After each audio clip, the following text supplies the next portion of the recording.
Du Trisac. Antoine Robitaille est avec nous. Antoine, bonjour. Bonjour, Benoît. Ouais, arrête avec Stanley Tucci, là. C'était une blague hier. Là. Arrête de penser que tu peux jouer dans des séries américaines. Arrête ça, là. Okay. On a vu tes petits posts sur Twitter, là, que tu cherches une job. Oui, c'est ça. Tu cherches un agent pour remplacer. Hey, dis donc, hier, j'ai dit qu'on était un couple. À la fin de la chronique, hier, j'ai dit qu'on était un couple, mais je me suis trompé. On est devenu un trouble. Ben oui, j'espère bien. Ben oui. Ben oui, ça vous prend un peu de féminité là-dedans. Oui. OK, mais la phrase s'arrête là. Je voulais saluer ça, là. Nous aussi, on le salue. Oui. On est ouvert, hein? Nouvelles formules. Absolument. On fait preuve un mix générationnel aussi. Ouais. Aussi, mais c'est là où ça s'arrête. Moi, représentant les jeunes. Oui, c'est ça. Voilà. Stanley, attention. Les jeunes usés. Qu'est-ce qui arrive avec le troisième lien? Là? Il me semble que... Écoute, je sais que c'est ton sujet préféré. C'est pour ça que je l'ai mis en premier. C'est gentil. Il y a des difficultés dans toutes les courses à la chefferie, Benoît, et ça peut occasionner des déchirements. Parfois, les déchirements sont définitifs, parfois, ils sont temporaires, puis finalement, on recoue après. Moi, comme je te disais hier, je pense qu'il y a des déchirements définitifs là, qui ont été créés par la sortie de Bernard Drinville hier contre Christine Fréchette. Il a fait une autre sortie en passant tout à l'heure à l'entrée de la période de questions. Il a dit il n'y a pas assez de débat dans cette course à la chefferie.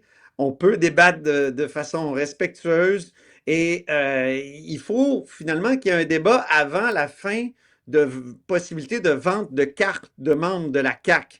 Et là, il dit aussi qu'il est, lui, en discussion avec des réseaux de télévision, donc il met de la pression sur Christine Fréchette pour qu'il y ait d'autres débats. Alors, revenons à hier. Écoute, moi, comme je te l'ai dit tout de suite en ondes, c'est définitif. Il y a des dommages définitifs. Comment peuvent-ils être ministres de l'un ou de l'autre, là, peu importe qui gagne, est-ce que l'autre va l'inviter à être ministre?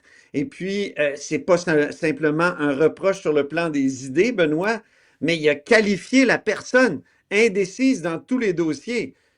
Écoute, je trouve que ça, c'est assez assassin comme attaque.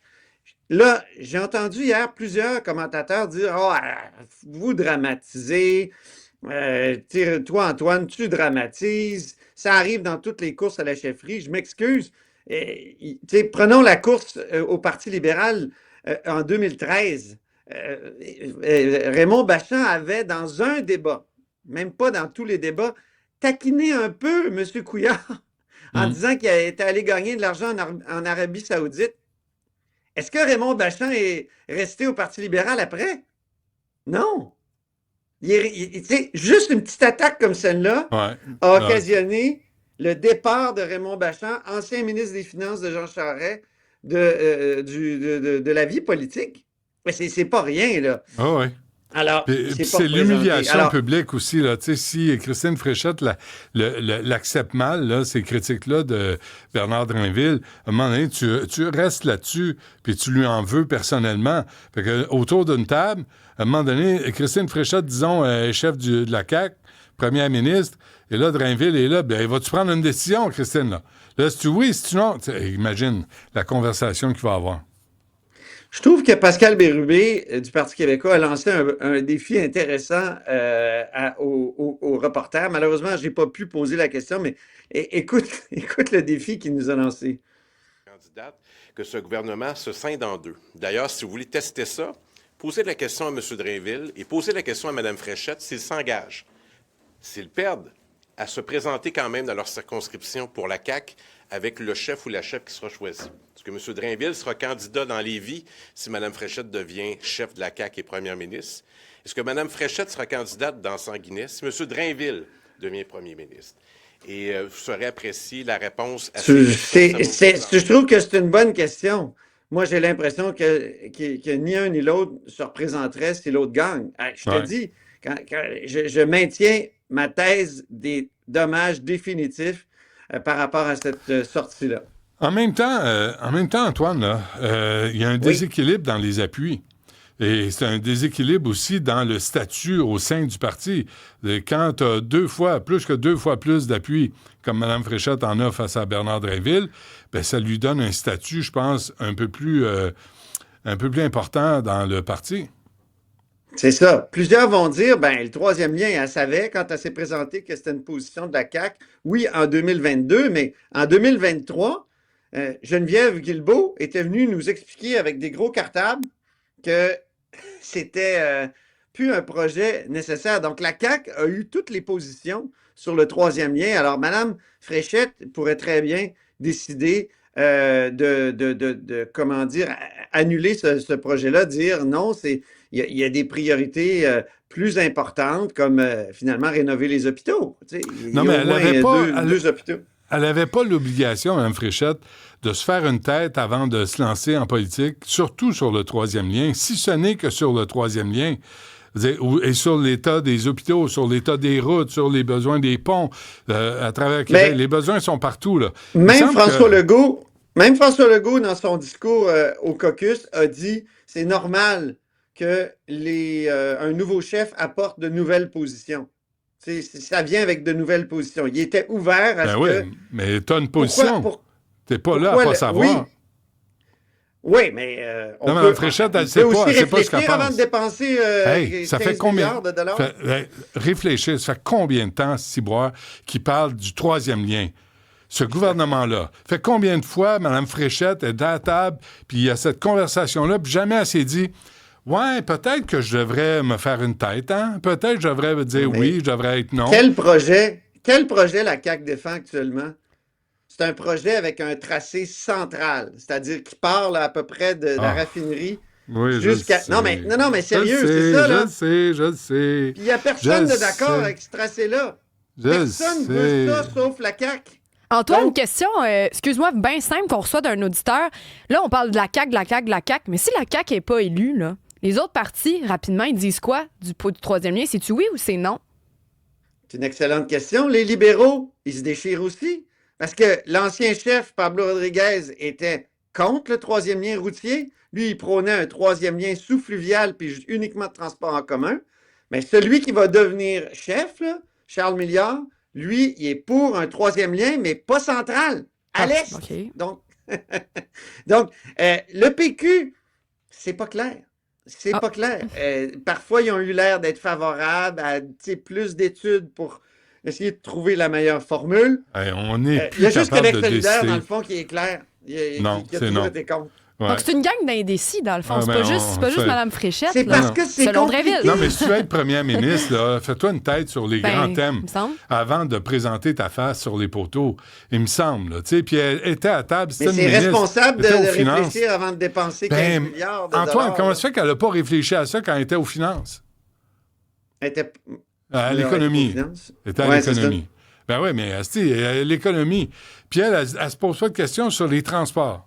L'économie du Québec, ça passe un peu par les transports. Parce qu'il y a une limite de sous là, dans la vie québécoise. Ça t'empêche pas de réfléchir à la question et de te positionner. À un moment donné, j'imagine qu'autour de la table, elle a levé sa main, je suis d'accord, je suis pas d'accord. Le programme québécois des infrastructures est passé de 100 milliards à 164 milliards avec la CAQ. Puis, il y a encore, il y a eu une très bonne question tantôt d'Alejandra Zaga-Mendez de QS sur l'hôpital Douglas, là, qui est en train de perdre ses plafonds. Il y a même un chercheur qui a perdu une partie de sa recherche. Là. Puis Notre-Dame qui a des guérilles, Maisonneuve-Rosemont. C'est incroyable. C'est ça. C'est incroyable. Est-ce que tu peux pas avoir... en avoir plus pour ton argent si tu as d'autres façons de traverser ce fleuve-là entre Québec et Montréal? Il y a toutes sortes de choses. Mais c'est peut-être juste une stratégie électorale de... OK, on va passer à Québec solidaire avant qu'on se quitte. Les 20 ans de Québec solidaire. J'étais là il y a 20 ans, moi, à la création de Québec solidaire. J'étais reporter au Devoir à l'époque. Mon titre, c'était Québec solidaire veut sortir de la marginalité. Il veut sortir la gauche de la marginalité. Ouais. Et là, 20 ans plus tard, force est d'admettre qu'ils retournent, ou il y a un risque qu'ils retournent sérieusement dans la marginalité avec 7% des voix seulement. Les nouveaux partis au Québec, souvent, sont créés, puis quelques années plus tard prennent le pouvoir. Le PQ, ça a pris 8 ans. La CAQ, ça a pris 7 ans.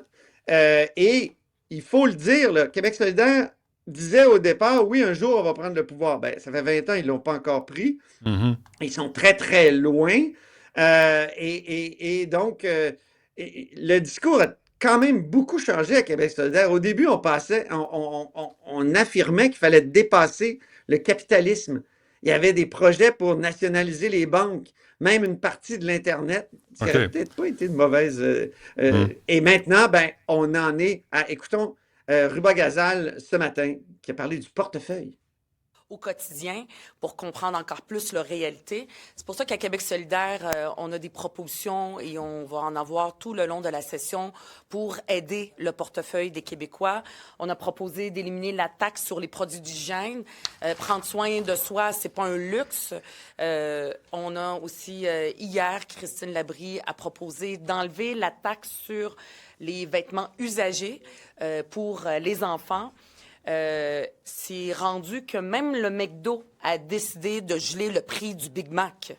Pendant ce temps-là, François... Tu vois, le discours a passablement changé, pas seulement sur la laïcité, puis qui a complètement changé. Mais ça frise. C'était très, très, très favorable à la laïcité, les fondateurs là, de Québec solidaire. Ils ont changé tout ça en 2019 et ils sont devenus plus intersectionnels. Puis là, ils nous citent le McDo, ça a changé quand même. Ça frise le populisme, je trouve. Hein? On s'en va vers ça. Ben, c'est un populiste de gauche, effectivement. Ah ouais, est-ce que ça va fonctionner? Est-ce qu'ils vont sortir du 7 %? Moi, je me pose la question. Je pense pas, j'en doute.